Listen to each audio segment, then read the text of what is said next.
Defense, Right Honorable Chairman, House Committee on Army and your deputies, committees of Army and Defense of the House of Representatives, the nominee of President Muhammadu Buhari for the position of the Chief of Army Staff of the Nigerian Armed Army in the person of Major General Farouk Yahya. Thank you very much.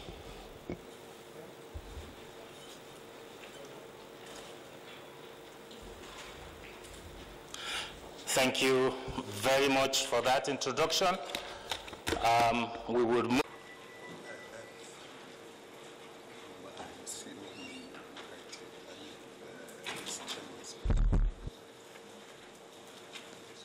Permit me to stand on existing established protocols. I have the pleasure of welcoming you to this unique screening exercise for the Chief of Army Staff nominee.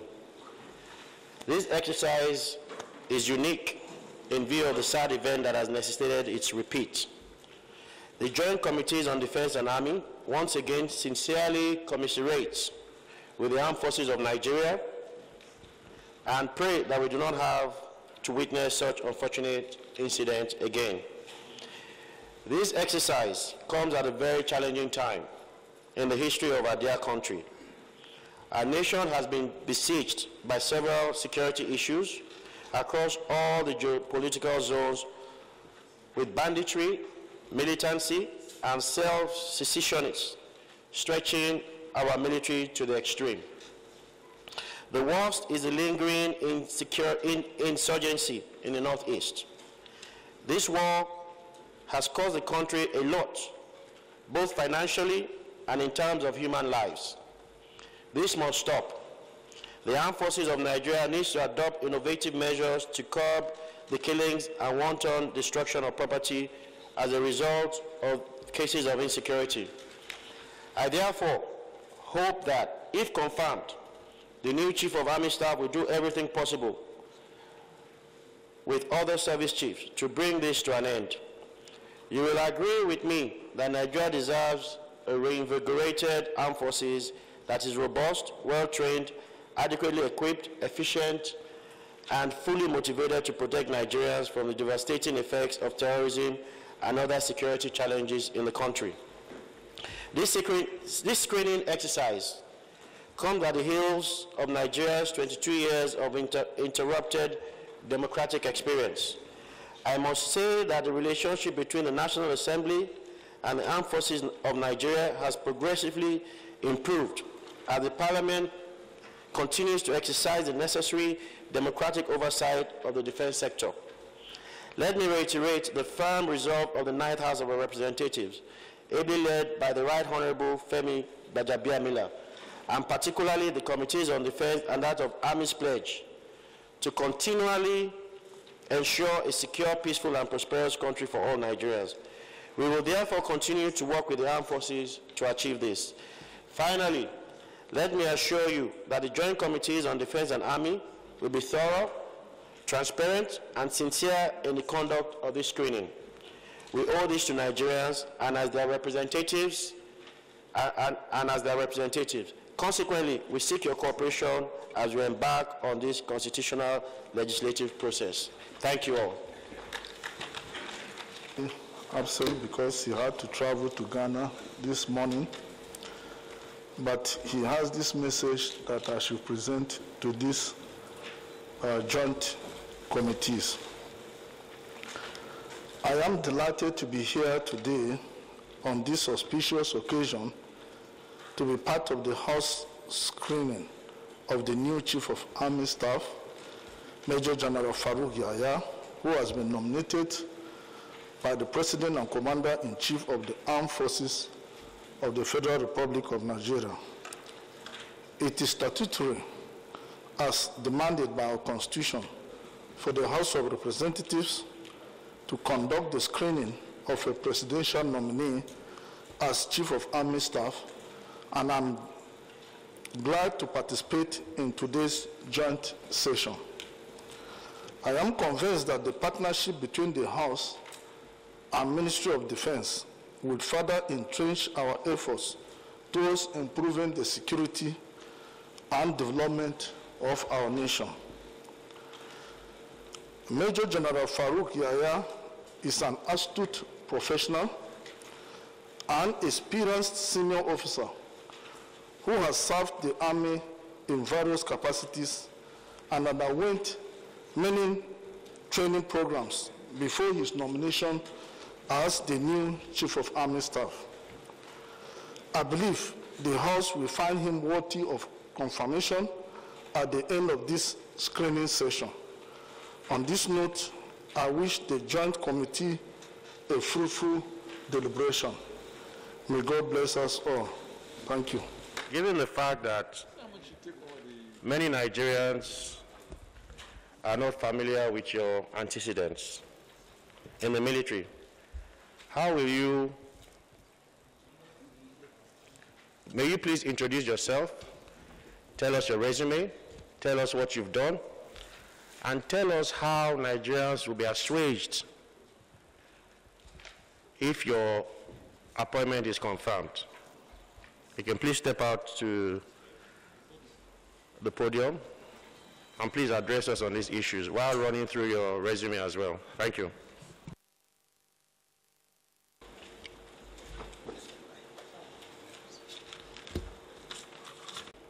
House Committee on Defense, Right Honorable Benjamin Benson and his deputy. The Chairman, House Committee on Army, Right Honorable Namdas Abdurazak and his deputy. Other members of the House Committee on Defense, Army, Navy, and Air Force. The Permanent Secretary, Minister of Defense, here ably represented. Special Advisor to Mr. President, National Assembly, senior officers, members of the press, ladies and gentlemen. I am Major General Farouk Yahya. I was born on 5 January 1966 in Sifawa, Bodinga local government of Sokoto State. I joined the military 36 years ago. So if you will, I have brought along with me 36 years of military experience, having joined the Army on 27 September 1985 as a member of 37 Regular Course in NDA. I passed out on 22 September 1990, and I was posted to the Infantry Corps, so as I'm an infantry officer. And since that time, I have passed through all the relevant courses commensurate to my career as I grow up, and I have served in various capacities, including command, staff, instruction and administration, including extracurricular. On passing out in 1990, less than 3 years ago, we were drafted to Liberia, where I had first-hand experience in war, if you will call it so. And finally, my unit was located at Kakata, member of number 16. And for those conversant with that deployment, Kakata was the last deployment of the ECOMOG. We were the one facing Charles Taylor's MPFL there. So all activities, including wars and operations, including, of course, negotiations, were conducted by my unit on behalf of ECOMOG. I was adjutant, I was IO. So we have severally hosted the United Nations negotiation in Kakata. We have severally hosted, for example, I remember the UN Security Special Assistant to the UN Secretary. That time it was Trevor Gordon Summers and others. We have hosted other factional leaders, including Kuruma, including Johnson and others in that negotiation. We also fought our way to that end. So if you will, I had first-hand experience barely 3 years after my passing out in war and its processes, similar to what we are facing now.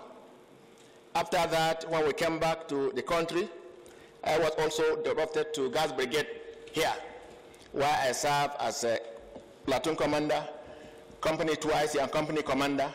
So I'm also abreast with the security requirements of Abuja itself and the parades and the other requirements that are characteristic of that deployment. Subsequently, also, I grew up in my career to become commanding officer in Gas Brigade Garrison in Abuja here.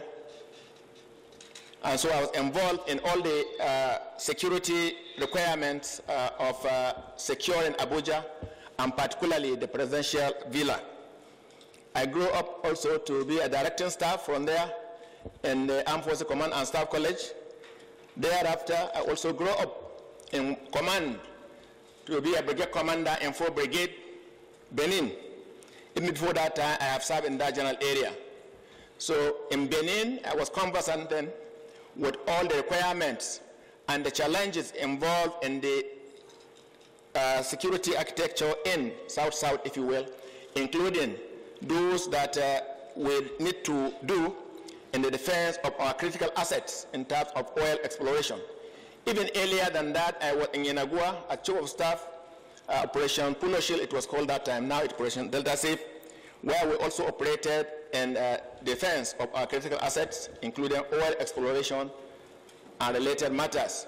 From Benin and 4th Brigade, I was drafted to 29th Task Force Brigade, Operation Lafia Adole, where I served then under the CDS. He was that time the theater commander.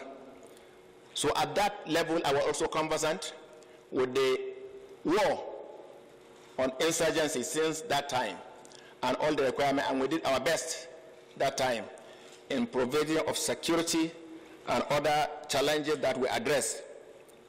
From there, I came back to Army Headquarters Department of Administration, where I was Director of Manpower Planning. Manpower Planning is the department or director that is responsible for the recruitment of soldiers into the Army.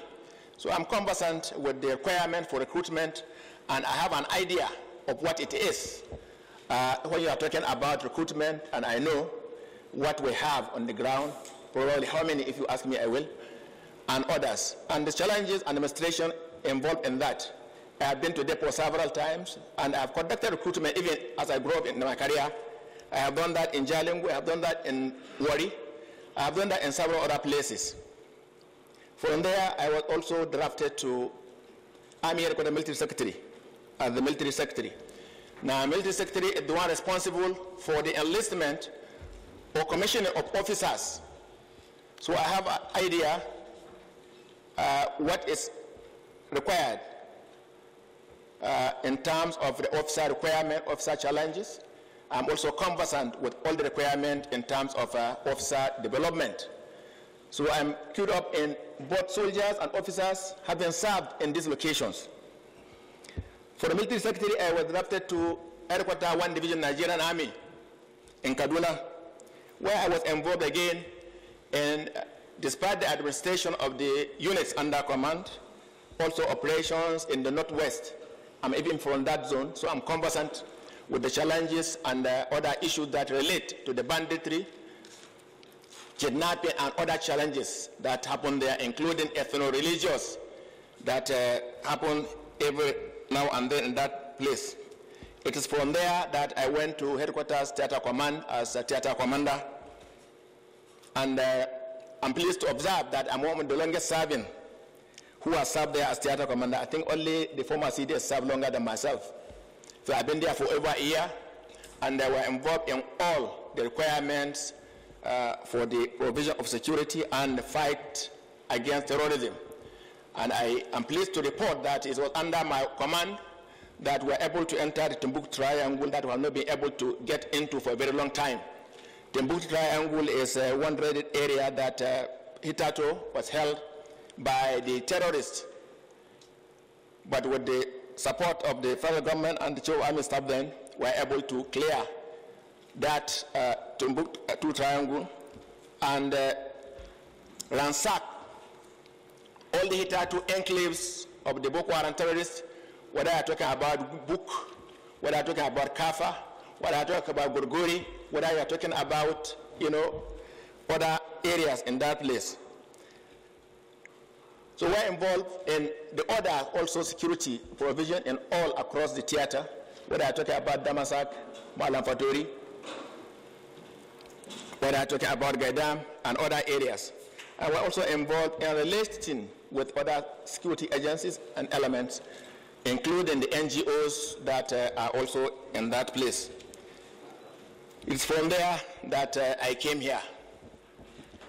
So having looked at my career, I believe I have virtually seen it all. I have seen war in other countries. I have seen how it was done.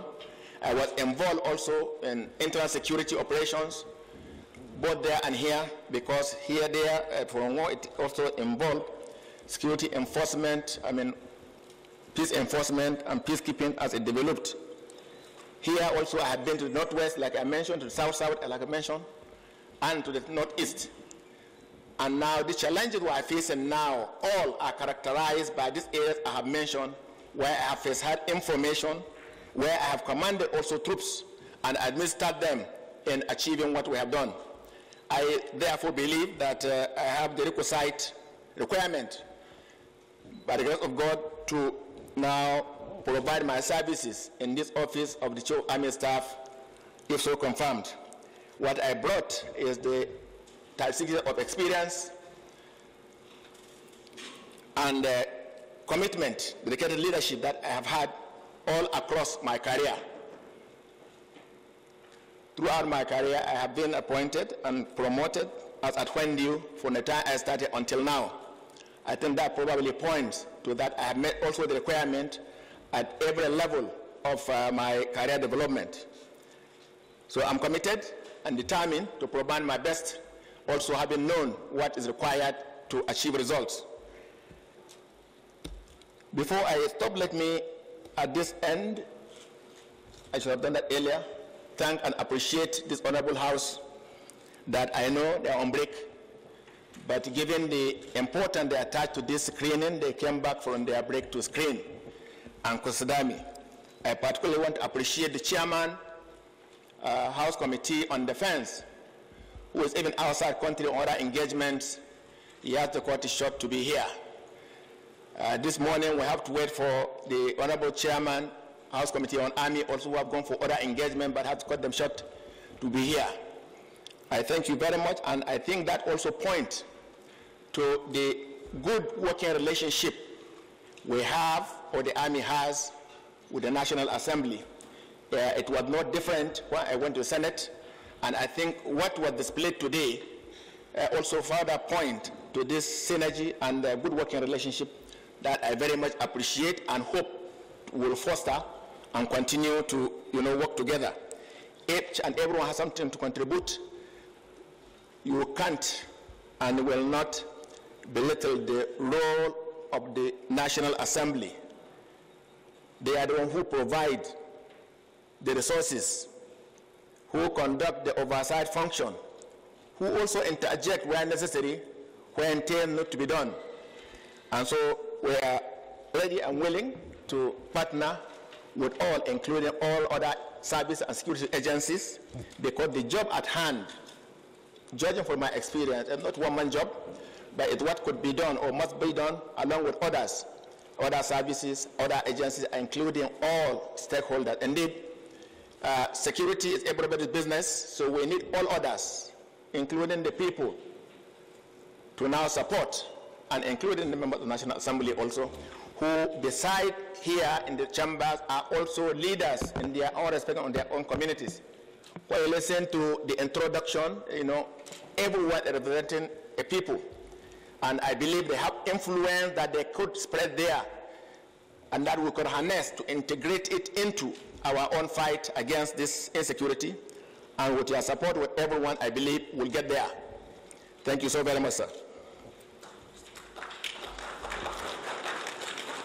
Thank you very much. As you are all aware, this is supposed to be a closed-door session, but I won't let him go until the Chairman House Committee has a question to ask him. Then subsequently, we shall all close, and we shall have him to ourselves to conduct the extensive deliberations we're going to have. Thank you.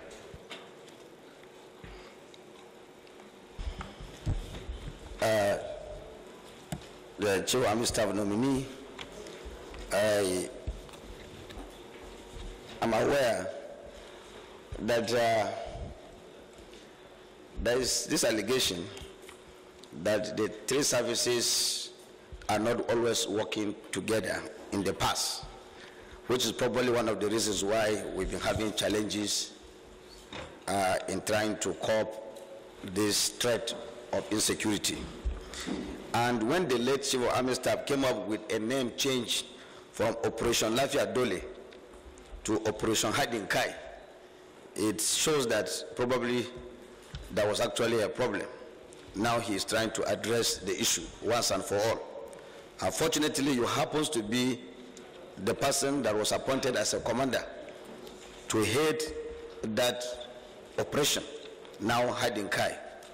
I would like to ask, having stayed there for some few months as the commander of Operation Hiding Kai, not Lafia Dole, will we be safe to say that the three services are cooperating very well, or we still have challenges? Thank you.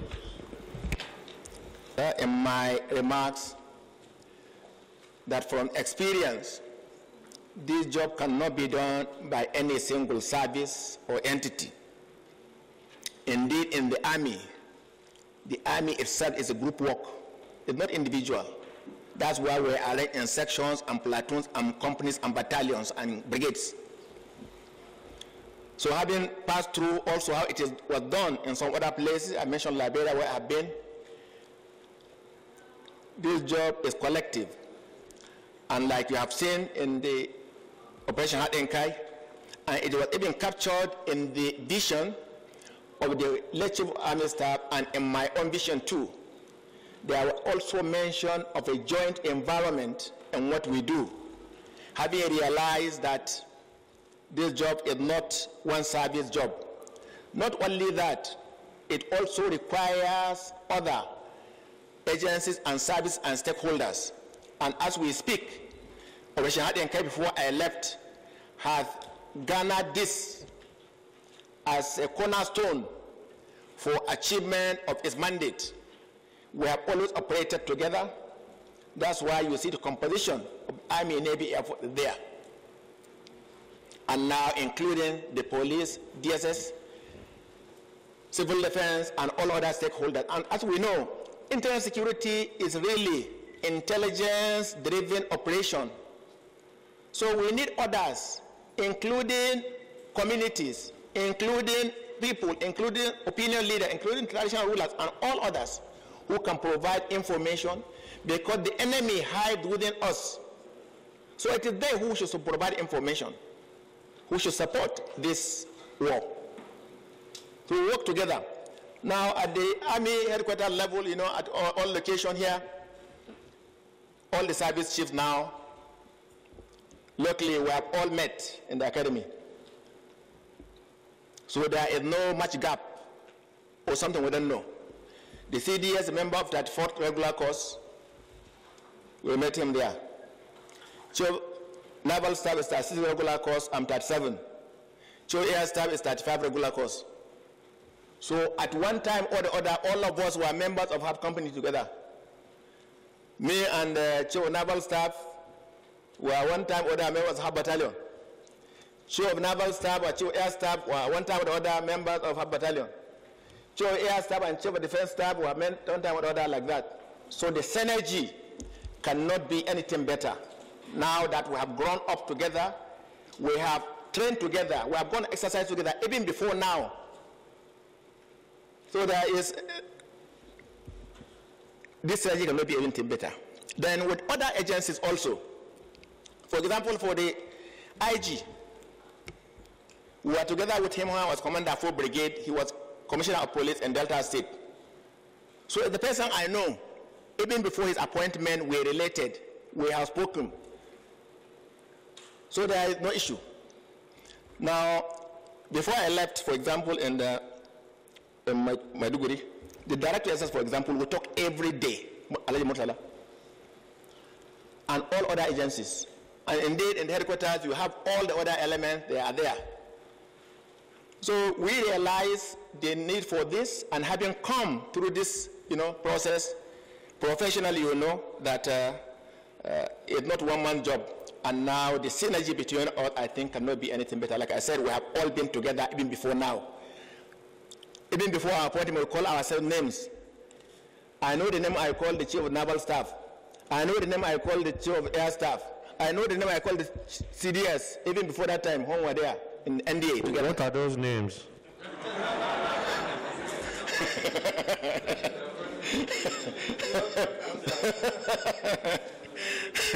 Please go ahead, I still call them that when we are alone, or when we are talking and discussing, then we talk like that. For the CDS particularly, we are even from the same company, or the same battalion, or the same house, like you said. So the synergies are there, and even in the theater, it has always been there. The air component, for example, the naval component, the police component, the civil defense, the DSS, and all other elements are there, and including many good willing Nigerians that provide information and support. I'm sure the honorable member here will mention a name who represent Tingubio and somewhere. He has several times, not talking about Honorable Namdas and others, all have contributed one way or the other. When something is happening, they know, because they are the grassroots. Sometimes it happens, they be first to hear in Abuja here before it will now back look to me. They have already, related with us and have already related together with all others. I think virtually all members of the National Assembly, whether it is Senate or House of Reps, will have related well, and I hope to leverage on that to even do better. When I had the names of all those who introduced themselves, virtually I have been to all the locations that were mentioned. When the powerful member mentioned that she is from Gombe, then I would have gone to ask of AY just in whether it's still there. I have slept there several times when I was serving 20 battalion. When I come going there, if I start early, I sleep in Bauchi. If I start late, I sleep in AY guest in. So I know Jekarafari. I know Cham along the road. I know Al-Kaleri and all other places. Thank you very much, sir. So, Mr. Nominee, you've told us a lot. You may please have your seat whilst we drill down on some things you've highlighted. You've talked about security being an all society's approach. You've talked about synergy. We're going to drill down on those things. However, we kindly request the press to please excuse us at this moment, and we thank you exceedingly well for covering this program. Thank you.